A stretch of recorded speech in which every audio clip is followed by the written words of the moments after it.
मी अरुण वाघमारे, ग्राहक पंचायत महाराष्ट्र राज्य सचिव।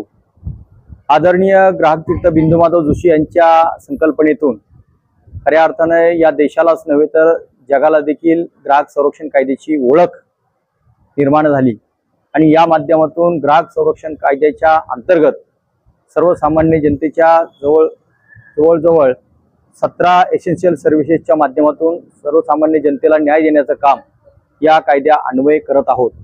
ग्राहक पंचायत महाराष्ट्र ही 26 जिल्ह्यामध्ये आणि 300हून अधिक तालुके या ग्राहक पंचायत महाराष्ट्र संस्थेच्या कक्षेमध्ये कार्यरत आहेत।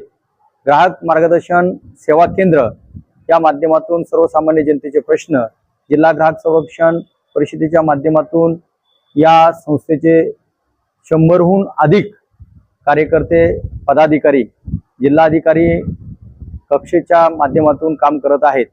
त्याचबरोबर ग्राहक तक्रार निवारण कक्ष, वीज मंडळ, जिल्हा ग्राहक न्याय आयोग याच्यामध्ये 3 पदाधिकारी एक कायद्याच्या चौकटीबद्ध कार्यप्रणालीमध्ये उत्तम पद्धतीचं काम या संस्थेच्या माध्यमातून करत आहेत।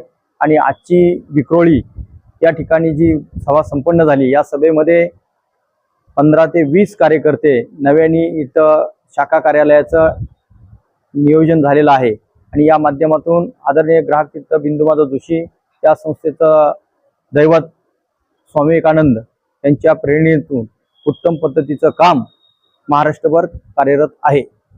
महत्त्वाचं म्हणजे विद्यार्थ्यांसाठी कुठल्या क्लासमध्ये फी भरली असेल आणि त्या ठिकाणची क्लास काही कारणास्तव विद्यार्थी त्या ठिकाणी पोहोचू शकला नाही किंवा बंद पडला किंवा विद्यार्थी गेला नाही तर त्याची फी परत देणे। त्याचबरोबर ग्राहकांनी फ्लॅट बुक केलेले असतात बिल्डरकडे, त्या फ्लॅटच्या ताबा वेळेमध्ये न मिळणं आणि ग्राहकावर होणारा अन्याय या संदर्भात देखील या संस्थेच्या माध्यमातून त्यांना मदत केली जाते। त्याचबरोबर जिल्हा ग्राहक संरक्षण परिषदेच्या माध्यमातून सर्वसामान्य जनतेचे प्रश्न सोडवण्याचं व्यासपीठ या शासनाच्या माध्यमातून या संस्थेचे पदाधिकारी कार्यकर्ते त्या कक्षेमध्ये बसत आहेत। त्याचबरोबर मग वीज असेल, विजेसारखे प्रश्न असतील, गॅस वितरणसारखा प्रश्न असेल, राज्य परिवहन महामंडळाचा प्रश्न असेल, बेस्टचा प्रश्न असेल, अशा अनेक जीवनावश्यक वस्तूचा या संस्थेच्या माध्यमातून प्रश्न सोडवण्याचं काम ग्राहक तक्रार निवारण कक्षाच्या माध्यमातून ही संस्था सातत्यपूर्ण 50 वर्ष झालं करत आहे। काही अडचणी निर्माण झाल्यास किंवा त्यांना संपर्क साधायचा झाल्यास ग्राहक तक्रार निवारण कक्ष मोबाईल नंबर 98 22 32 48 59